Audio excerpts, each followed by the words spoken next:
Thanks, everybody, our support team and everybody who's joined us again. It's great to be back. I haven't seen you all for a while. I'm seeing somebody there who knows more about AI than I do. That should be interesting. Good. You might be able to give us some, I'm thinking of you, Pratik. You might be able to give us some insights. And I'm pretty sure Karun understands this better than me as well. But I have my perspective. I want to just give a little framing around this topic. So yes, I'm making fun of robots today. This, of course, is a little bit of a facetious title because the answer, I think, is pretty much self-evident, which is that the answer is no. Because robots don't know that they exist. There is no possibility of them having moral dilemmas. They certainly don't have free will. They don't have any kind of actual awareness or intelligence in the way that we experience it. We have the place where most people hear about AI is in science fiction. And when I talk about robots, so I've talked about robots here. Robots, usually we think of the robot body, the human-like machine. But what is really significant is the mind that's behind that. So I'm really talking about machine minds rather than machine bodies, because machine minds actually run all kinds of things in our world already, have been doing so for years, and most of us didn't notice. So that's one thing to keep in mind. So we're going to have a look at this idea of human minds, or human intelligence and artificial intelligence from the perspective of yoga philosophy. What does this mean for us as humans in the future, especially?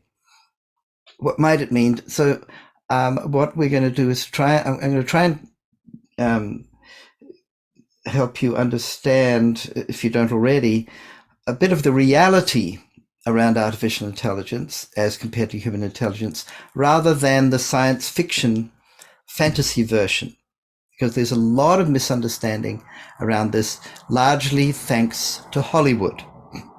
So we're going to start by getting a little of a real take on this. But can you share the presentation for this, please, Karun, and we'll go through the Menti thingy. I'm not quite sure what you mean. Actually, we asked. I see what you mean. We would like people to go to Menti. Yes. Let me send the link and the codes. Yeah. Just a second here. Oh yeah, this is. I always copy a little more than I mean to when I'm doing this. So you can go to menti.com, and the information will be in the chat here momentarily. There it goes. Yeah. And enter the code 34028147, or just click on the link if that works for you. And it's got several slides that we can interact with. And the first one you might see is, appropriately enough, a picture from a very famous science fiction movie. Does anybody recognize this? You're welcome to share. Go ahead and unmute yourself or type in the chat. Yeah, if you recognize this image and the film that it's from. I don't see it anywhere. You're not seeing the Menti. Can robots have moral dilemmas? Menti. It's visible on the Menti screen. I'm sorry. If you can get there. If not, I can wind up sharing it. But it will be more interactive later if you can get onto Menti. Oh, some of you are... So 34028147 is the magic code. Mm-hmm. And I'm curious to know if any of you recognize this image. iRobot, no, not correct. Sorry. Yeah. Much longer ago, before you were born, I'm afraid, Pratik. This is a very, I'll give you a giant clue. The director of this famous movie was Stanley Kubrick. Oh, from, Let's see. It does say. let me get a picture. Look at the upper left corner in the blue. Is that Hal? Very good. Okay, Hal.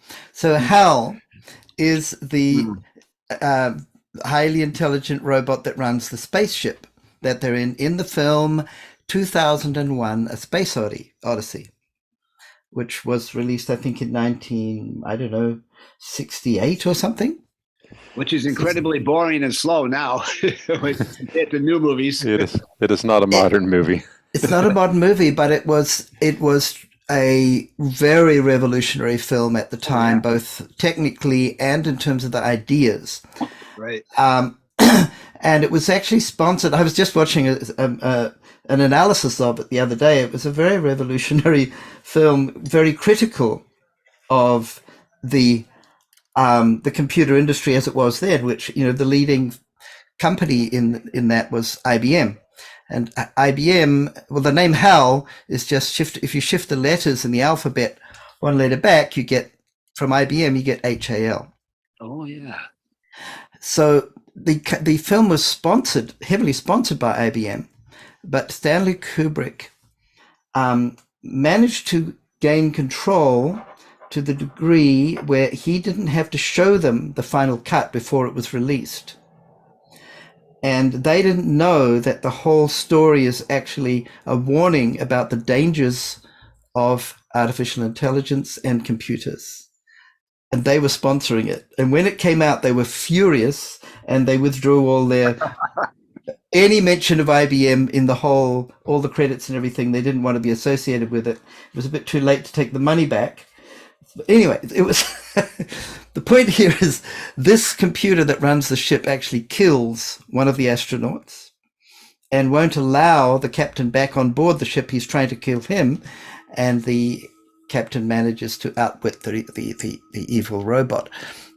So this is the sci-fi version of where AI is at.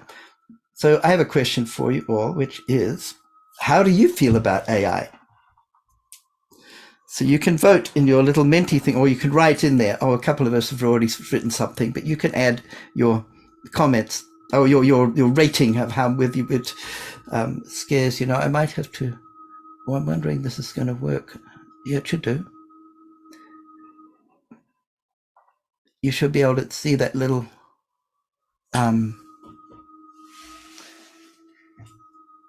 We share the Menti information just in case.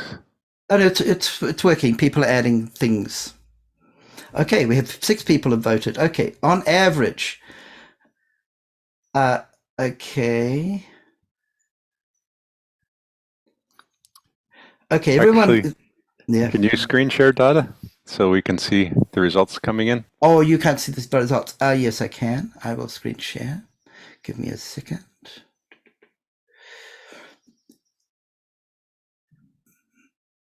And there we have it. Okay. So as you can see, okay, and 11 of you have voted. 13 of you have voted. That's most of us. Okay. So it scares not as much as, okay, 2.5 out of 5. Sorry, is it out of 5? Yes. No, out of 6, I think. I was scared by it.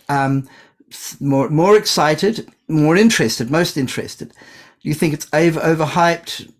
Not so much agreement. And everyone agrees that, everyone disagrees that it doesn't affect them. Okay, yeah, so it does affect us. Yeah, certainly affects us. As I said, AI has been with us for many years already. If you fly on an airline, if you use the internet, if you use certainly Google Translate, all these things are using AI heavily for many years. They wouldn't function. Many things, banking wouldn't function without AI, and this has been the case for quite a while. Of course, it didn't really come in the public eye until October, November last year with the release of ChatGPT 3 at that time. Now it's ChatGPT 4, much more powerful, and GPT 5 is coming soon, and there's Bard and all these. There's going to be other iterations of this. So yes, it's affecting us. Okay. Does it scare you? Yeah. Are you afraid of being locked out of your spaceship and left abandoned like poor Dave? And the computer in the film was so, it had this nice voice. It said, Dave said, open the door, because he's trying to get back in the spaceship. He's stuck outside in his spacesuit, and if he stays there, he's going to die. And it says, open the door, Hal. And Hal says, I'm sorry, I can't do that, Dave. And he says it so nicely, it's like this evil computer murdering him, and it's so polite. So it was very, very powerful. I thought I'd throw in an example people may not have noticed. It was several months ago, perhaps the last time Dada was here talking about this kind of subject, and the closing song was Raining on the Moon. I used an AI program to create the artwork that I put up for the background. That's right. Generated that in only a few minutes before the presentation. Yeah, it's giving us all kind of, and now these tools are coming into the hands of the public. This is the difference. As I said, it's been used extensively for more than 10 years, but now that we've got a version of it that we can play with, and yeah, it seems extraordinary. Okay, let's get a little perspective from the very interesting guy. His name is Kyle Hill. He's actually the computer communications advisor to the White House. So he's a very brilliant very knowledgeable and brilliant educator and communicator. He looks like a total hippie, and he's going to tell us a bit about the limitations and perhaps misconceptions around AI that might help us understand what's really going on. We couldn't get this running, speaking of dealing with computers, we couldn't get the video running inside Menti, so Karun's going to share the video with us. It's 2 minutes.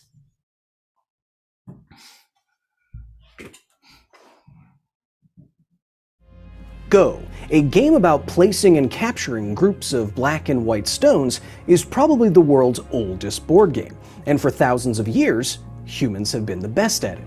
That streak ended abruptly in 2016 when a superhuman AI Go bot demolished the world champion. It was seen as a milestone in the kind of AI that you probably keep hearing about today. What you probably didn't hear about was that in the January of 2023, AI researchers allowed a human amateur, like you, to defeat the AI with a win rate of nearly 100%. Humans had retaken the title. But it wasn't cause for celebration. No, it was actually worrying news for all of us whose lives are increasingly suffused with artificial intelligence. Here's why. Now entering the facility. There are 3 main categories of artificial intelligence. The first is narrow AI, AI built to do one thing but do it really well, like fold proteins for researchers or tell you the weather.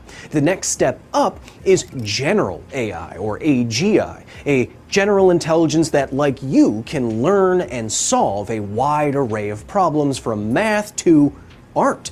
The final form of AI is superintelligence, an information processing entity far beyond the capabilities of any human, in relation to you like you are in relation to an ant. Today, AI research is about here.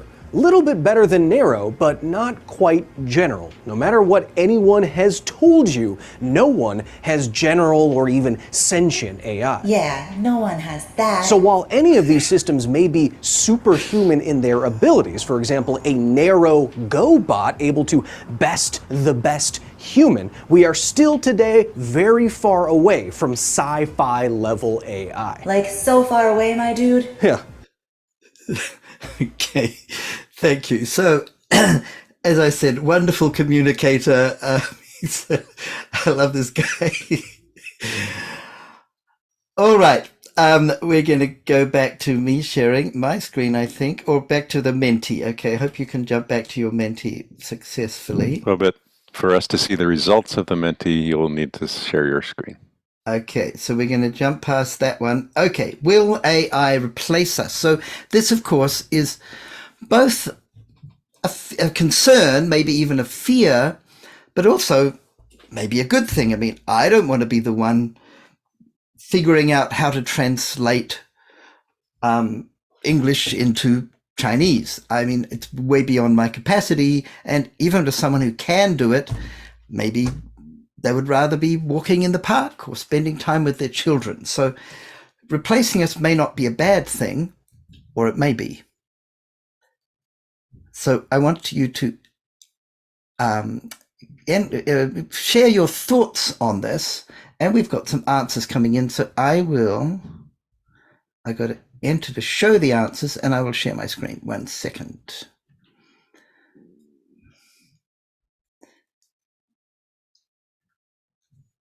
Wait, wrong thing here. Share screen. Okay. It won't, because we created it. Human should we have feelings, love one another, don't know, achieve nirvana. Who's going to achieve nirvana? Interesting. I don't think I can replace teachers. Well, that's an interesting one. We actually have a response to that in the next video, which is very interesting. Learn, be brave, be altruistic. So clearly you're not actually answering the question. You're answering my next question. You're way ahead of me, in other words, which was to do with what we can do that AI can't. We can discriminate using vape practice, Germany. Yep, very good point. Right on the nail there, of course, since we have the issue of morality here. Can you translate that for us, please? Though I do believe I understand the Spanish more or less. Follow Germany and choose what's good and what's not. Okay, so these are abilities that humans have that we might program into an AI. So there's a great example of this one from science fiction again. See, science fiction is occasionally remarkably predictive. Yes, good point. It will never replace. It's unable to do spiritual practice. Absolutely, because it has no self-awareness and zero ability to reflect on its own awareness, which is required for spiritual practice. In another famous science fiction book, somebody was Upratik. You mentioned iRobot. So that was a film made of a short story by Isaac Asimov. And he wrote many books, I think more science fiction books than anyone else in history. And a number of them were about this kind of future world where robots play a giant role. And the humans tried to control them from taking over by building into all computers and robots 3 laws of robotics to prevent them. Well, the first one was that they're never allowed to harm a human, and that's like the overriding rule. The second was that, I don't know if I can remember them all, but it was that they're supposed to obey human instructions unless they conflict with the first rule. In other words, they're not allowed to obey a human if the human tells them to hurt another human. And the third was that they're not supposed to harm themselves unless it violates one of these first 2 laws. So these 3 laws of robotics, which is supposed to provide this is the Jamaniyama for robots, okay? This was the science fiction version of this is written in the 1960s. So it's speculative fiction, they sometimes call it.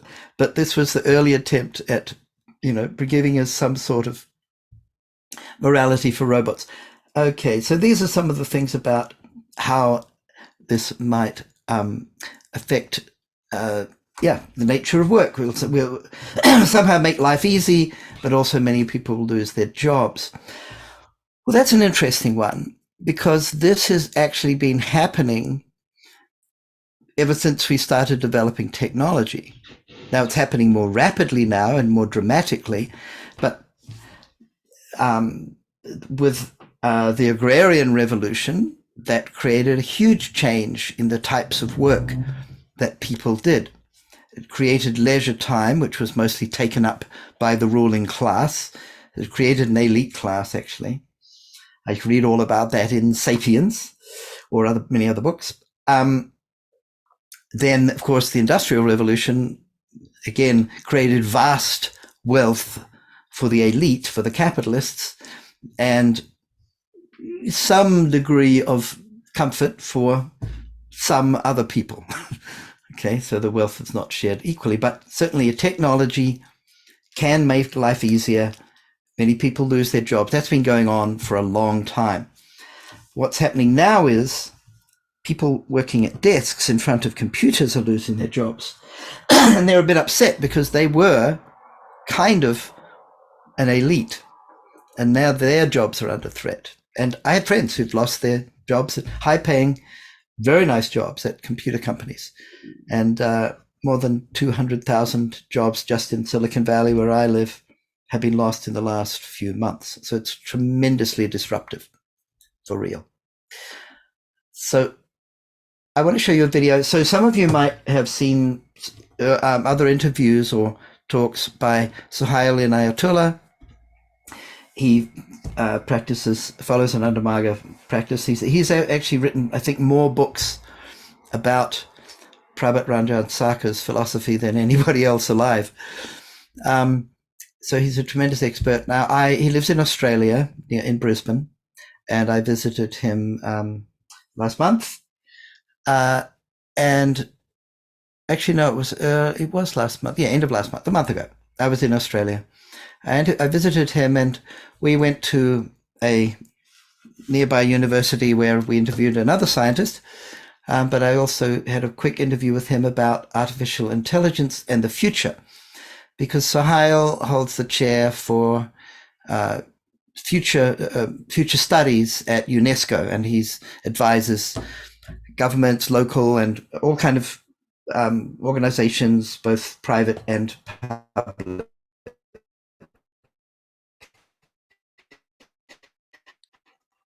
about future, if you like, or how to do preferred futures rather than about 5 minutes. And we're going to watch that with the help of Karun. Okay, pardon me slightly while I slightly adjust what you're seeing. There we go.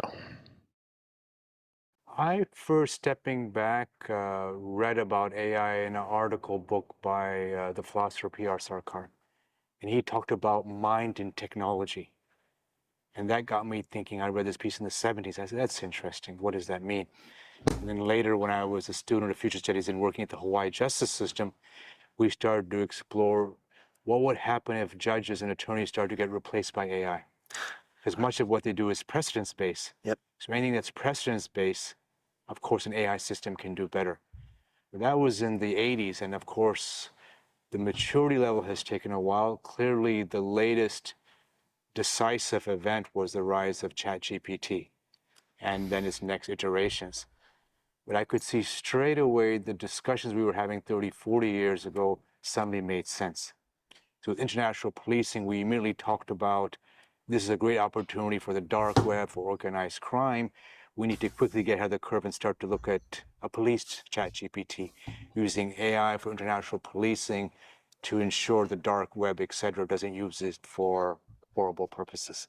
So they understood straight away they need to get on top of this. They need to partner with big tech to develop that. I've been working with numerous schools, and immediately it became clear if what teachers do teaching the lecture can be done by the good AI system, what's their role? And in our discussions, again, it became very clear traditional teaching will change. Will it move to curating, facilitating, nurturing? We're not sure. But the traditional role of teacher can't be the same, nor will it be the same. So that's in its current evolution. What I decided to do when ChatGPT came out, I interviewed it for an article. I said, let me ask you, who are you? And I said, well, I'm whoever you want me to be. You bring your worldview and I answer questions. I said, well, what's your metaphor? And I said, well, I'm a library. I said, well, you should become global. What will your metaphor become? Well, I'll become a global library. I'll become the Gaian mind. So we had this iteration process where we're learning about itself. Now, the way it's designed, though, once you close your PC, you close the conversation, it doesn't remember. So the current state is not learning from everyone, because people can teach it stupid things. So then phase 2 becomes a kind of a 2.0 where it's learning, connecting, peer-to-peer, and becomes really like a global brain. So back to your particular question, clearly any field you're in, you should expect to be disrupted. And ask yourself, how can you use it wisely? And then think, what's your best use of time? What's your best use of purpose? So kind of answer one, if we start to think AI, etc., does the things we don't wish to do. So I'm working in rural Queensland and think, what are the things that AI could do? Well, it could make procurement more efficient. It could make, as roads start to get old, we send drones and AI figures out early prevention. How do we fix the roads? It can use to make our health better because it can figure out early diagnosis. So in terms of prevention, AI can be used whether from roads to heart. So in rural Queensland, we were thinking, okay, this can give an aging population, declining population, how can we use it to make a better society? So that's kind of world number one. It will disrupt. Let's use it for a better society. World number two goes to, yes, but AI is designed by humans. All humans have biases. They can be racist biases, sexist biases, biases that focus on humans, not nature. So then it's designing algorithms and designing AI to be far more human than we are.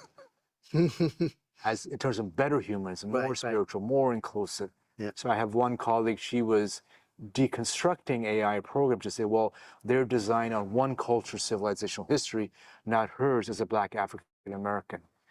So then she said, part of our next step is critical AI, moving from deconstructing to reconstructing a far more AI that's equitable.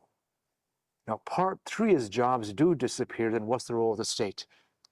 Clearly, the role of good governance, anticipatory governance, transformative governance, is to develop programs to help retrain people.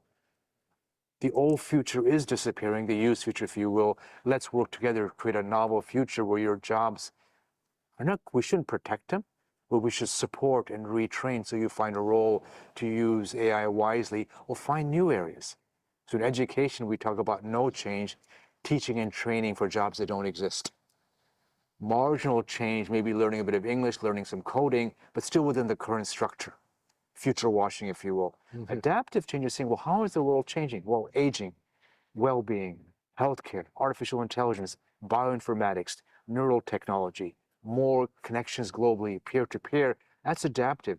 We use the technologies and state responsiveness to make a more adaptive future, so we stay with the trends. We surf the web. We ride the surf. Scenario 4 is radical. But what would a world look like after jobs? If AI actually does all our jobs, what do we do with purchasing capacity? How do we find people? How do we get people to find meaning in work if work starts to disappear? So that becomes the next level. In Sarkar's world, Prout 2.0, that's essentially about a world where AI does the things we don't wish to do. We're focused on sport, emotional intelligence, play, spirituality, culture, protecting nature, and then going towards the next frontier. Always going to the next frontier, saying, where can we expand spiritually, emotionally next? So I would try to see that level of analysis, and I would try to say the disruption today is phase 1. There will be a phase 2. And that phase 2, I think, will be far more disruptive based on the experience we have currently. But of course, none of us can predict the future. It can go in different ways. Clearly, we need global ethical agreements about AI and violence, AI and war. There's a global agreements that haven't been made that need to be made. Yeah. I know in Southeast Asia, they started to move jobs back to Europe and the US because robots there were doing it. And everyone in Asia said, oh my God, it's the end of jobs as we know it. And suddenly 3 years later, Asian robots are cheaper. So the jobs have come back. You do, right. So this is the unpredictably of what's going to happen. But clearly right now, I think your question is perfect. How will AI evolve? What jobs will it take? How is we as humans stay ahead of the curve and keep on working with technology?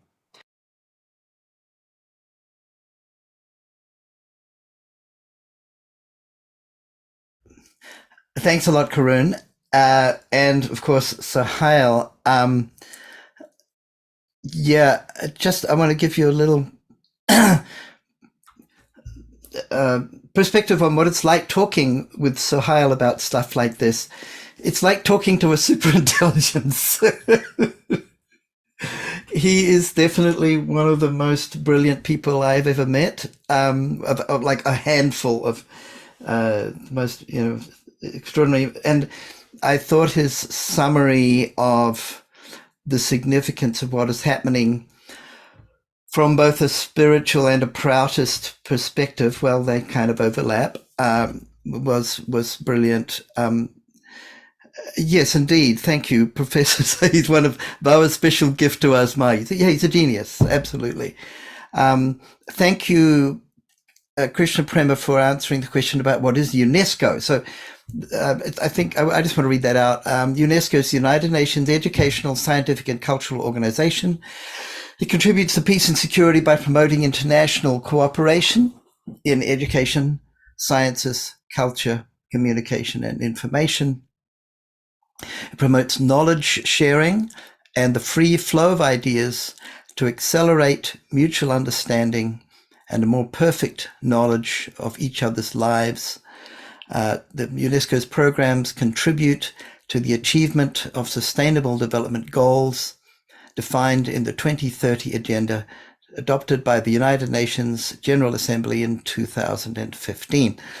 So that's the organization Sohail works with, amongst others. He's also a tenured professor at 2 universities, I think, all stuff like that. So, but he's a lovely man. And I asked him at the end of the interview, which I didn't include here, because he's in tremendous demand. He turns down 70% of the requests he gets to speak or guide groups and things, because his skills are so unusual and extraordinary. So it's a bit of a privilege that we have access to him because he's a Māori, And I asked him, what do you do to unwind? Because it's a very high pressure responsibility. And his 3 favorite things, I mean, he didn't go into sadhana. Of course, he's very serious about his meditation and asanas and his sattvic diet. I've talked with him about that a lot, but he just said 3 things. He said, I jump in the ocean.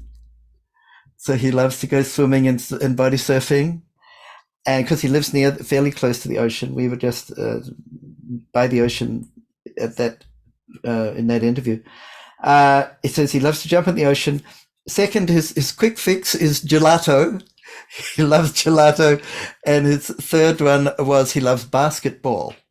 So, this is how he keeps a balance on top of his sadhana. So anyway, I'd like to know if you have any thoughts about, apart from, some of you have added some comments here from his thing. Well, he referred to teaching. Remember, one of you asked about teaching. You said, or so you commented rather, that teachers will not be replaced.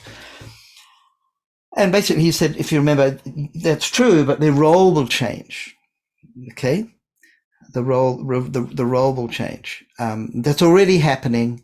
It's already happening with reverse classrooms, as they're known, as really pioneered by the Khan Academy, where rather than the lecturing role being the primary function of a teacher, that's being done with video. And then the interactive stuff and, human relationships and taking care of individual students, that becomes more the teacher's role. So it's the more human part that can't be replicated or reproduced easily with technology.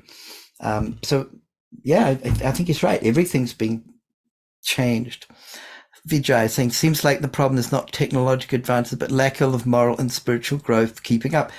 Absolutely agree. And I'm going to address a few more of these kind of questions. I'm going to share my screen again and go on with the Mentimeter, because we've got, we've got to skip that one. Okay, now this one, what unique qualities will be most important in the future? And I'll share my screen again so we can see your comments. So we started to look at that. You all jumped ahead of me and started answering this question before I asked it, because you're reading my mind, because you're all yogis, and I should have taken that into account. But let's have a deeper look at this one. What unique qualities will be most important in the future? And I'm going to put one in here. Well, I'm see if I can use this Mentimeter myself.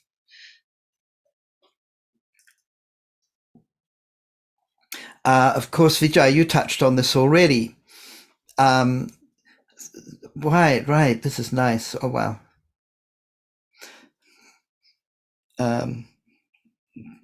Just want to see if I can use the Mentimeter. Here we go. Oh, no, I can't. Okay. Very nice. Empathy, universal love, creativity, morality, truth, knowledge, spirituality, action, compassion, ethics. Exactly. All these things that machines can't do. Knowledge, yeah. We can know things. Self-liberation, discernment. Yeah, critical thinking was one that is very, very important. What did I miss here? Spiritual benevolence, nurturance. I think nurturing, perhaps risk-taking, interesting. Well, unfortunately, machines can take risks if you tell them to, or tell them not to. I guess universal love is getting lots of. Oh, this is great. Playfulness, lovely. Curiosity. Yeah, this is delightful. I want to take a picture of this because this is, I think, very beautiful. I'm doing that right now. Here we go. Thank you, everybody. What did I miss? Risk-taking benevolence. Humanity. That's Spanish, I think. Humanidades. What does that translate as? Correct? Appreciating nature. Yeah. Okay. So this is a beautiful reminder of what it means to be human. I saw a lovely quote the other day on LinkedIn, of all places, that the problem isn't what to do with developing AI. The problem is that we need to fully understand what it means to be human. So I actually think that what's happening here is that we're being pushed, we're kind of being forced to reconnect with our higher human qualities and virtues, which you're all describing here so eloquently. Aesthetic, sense, and awe, exactly. Appreciating nature. That Wonderful. might be the Spanish speaker's meaning of humanidades, which Google translated, and that, as you said, an example of AI, translated as humanities. Oh, humanities. Okay, nice. Thank you, Google Translate. So there, it's doing the right job. I'm not anti-AI. I think we need to get it in perspective and remember that the purpose of all this is for us to be better human beings, rather than get all obsessed with thinking that AI is going to do our job for us, or being afraid that it's going to take away meaning. It'll take away, if we do this right, it'll take away the boring stuff and enable us to focus on the more interesting and beautiful things. Now that's going to be a bit of a struggle, but I'm an optimist. I think that's where we're going. Okay, thank you all for this one. This is special. And we're going to the next one. How can we develop these unique and valuable human qualities?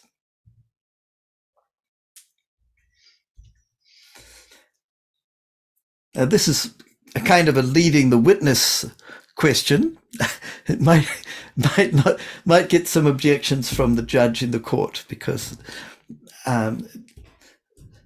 we have a biased group here. Speaking of bias, I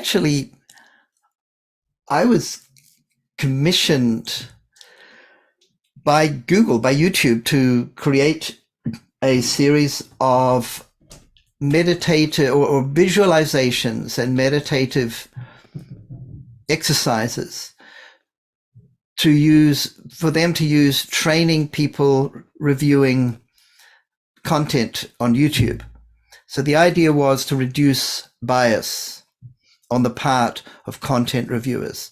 But it was, what I realized is it wasn't just that this was being used to train the humans, and there are more than 10,000 people right now employed by YouTube around the world reviewing video content that we see on YouTube, that has to get past the gatekeepers, and it's not easy work. So I was part of that. But what I was really doing, the outcome they really wanted, was to train the algorithm. So the humans are making decisions based on Google policy or YouTube policy, but all of that data has been used to train the algorithm so that in the future, the AI will do most of that video reviewing rather than the humans, which I actually think is a very good thing if it can be made less biased than the humans who are already biased. Okay, wonderful. We've been given these gifts. I mean, we are very fortunate. So sadhana, number one, absolutely agree. So sadhana, speak with one another, morality practice, love, neo-humanism, spending time in nature, develop our interests, sing with one another, introspection, meditation, universalism, connection, spiritual practice. Absolutely. This is what we as a community of sadhakas, of spiritual practitioners, what we can offer to humanity to help to deal with this challenge, this puzzle of what to do with artificial intelligence, how to respond to it, how to prepare ourselves for the future and help others prepare. This is great. Thank you all. I'm going to cat. Okay. So we should be careful about trusting it too much. It's a very powerful tool that is still not ready for really responsible decisions, but it can be incredibly helpful. I think it's maybe part of its value is to remind us that we're not machines. I'm writing a series of articles which I'm calling Maths plus Magic. We are the magic. The math is the AI, and the combination, there's what they call a centaur model. You know, the centaur is this wonderful metaphor from mythology, part human, part horse. And the centaurs were kind of more than either. They were incredible warriors, and they were also very wise, and they were healers, and they were very, very, sort of super beings. So, let's take chess as an example. You saw the piece about the game Go. Go is a far more complex game than chess. It was only in 2016 that AI was able to defeat the world champion in Go, but now the humans have taken the crown back. But in chess, computers beat the grandmasters back in the 1980s. So chess programs have been better than humans for a long time. However, the best chess player in the world is neither human nor a chess computer program. It's the two combining forces, and they can beat any program or any grandmaster. So if you have a human using, a really good player using the AI as a tool to assist them, they become better than either acting alone. And that's the centaur model, which I think is, can be very, very useful. So yeah, let's not think of it as something separate from us, but as something that we can use for good things. And yeah, I just think we have to remember that not to be intimidated by this, that, the magic comes from human awareness and from our spiritual, from the Atman and the uniquely remarkable things about human beings, and that enables everything else. And that's the end of that little story. And we've got some, okay. Thanks, Karun. I'm going to share these. Chess is much, much simpler than Go, absolutely. Like, yeah, very much so. Okay, something I read last night. Some sort of AI unit using Bengali on its own volition. Well, that sounds interesting. Oh, we're running late, sorry. They have tournaments between chess AI software every day, and they're getting stronger, of course.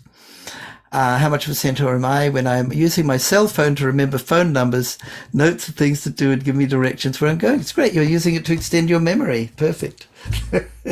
Dada, I have a question for you. Over to you. Dada, I have a question for you. Sorry, I Can went you late. hear me? You can't hear me, can you? I'm not hearing your audio, and I don't know why. I can ask you in the chat.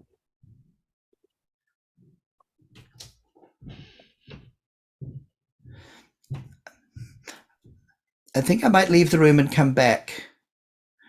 Okay. So hopefully pick up the audio again. Well, oh, wait on. I'll check my headphones. No, they're working.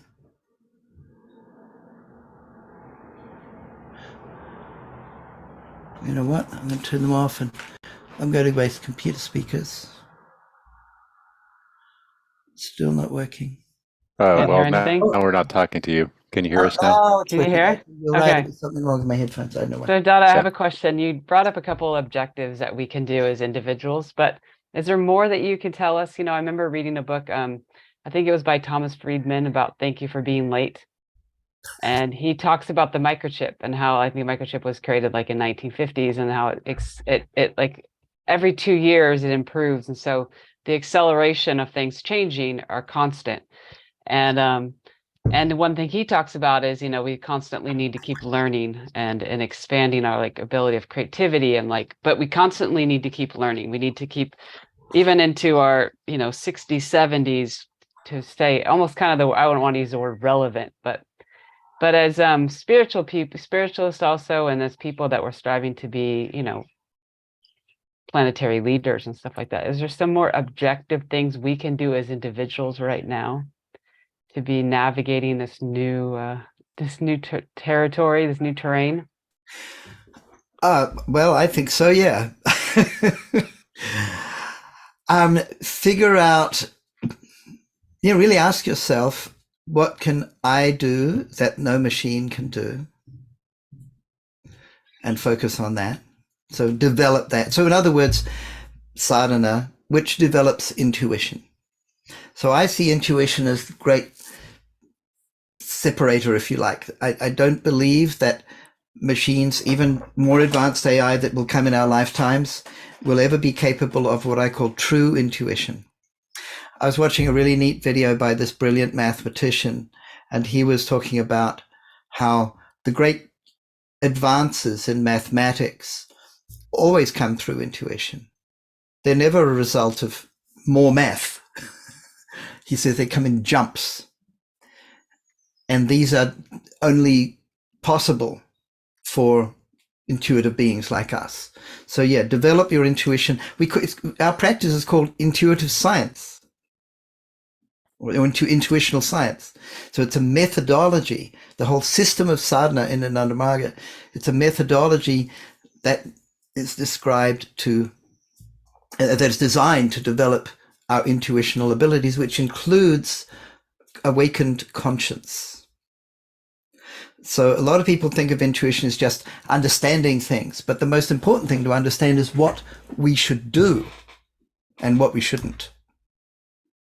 Because we need to understand, because those have consequences. So Amal gives a wonderful lecture on this. He gave it on PLT, you might remember, about how the true intuition is about ethics and understanding what we should and shouldn't do with our lives and with our minds. And that is tremendously powerful. I remember my childhood phone number, amazingly.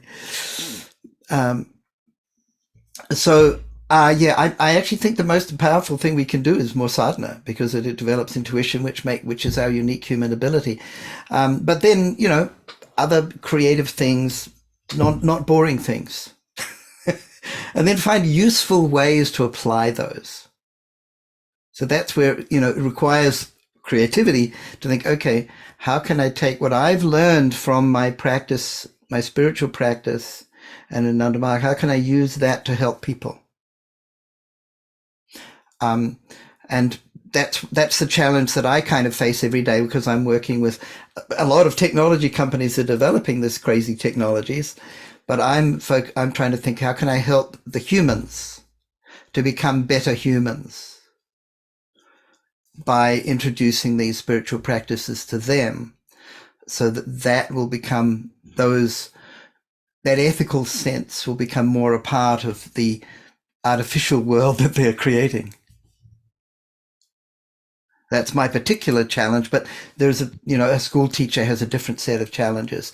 A health worker has a different set of challenges, but we can use our intuition in all of those, in any